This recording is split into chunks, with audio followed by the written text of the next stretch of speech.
Ok, 21 juin, nous connaissons révélation dans New York City, nous devant net, nous avons cherché moun yo, nous avons continué à chercher. Fans New York, nous avons venu pour, comme c'est ça, on dit, nous avons venu pour chercher moun yo. Yes, I.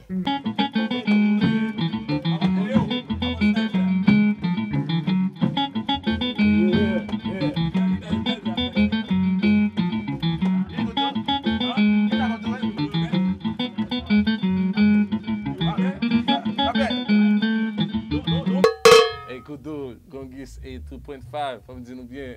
July 21st, New York City, come through.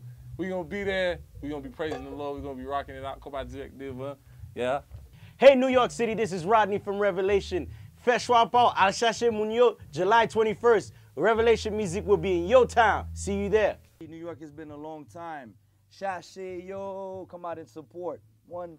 Yo, this Easy from Revelation. July 21st, big concert. Shashay, yo.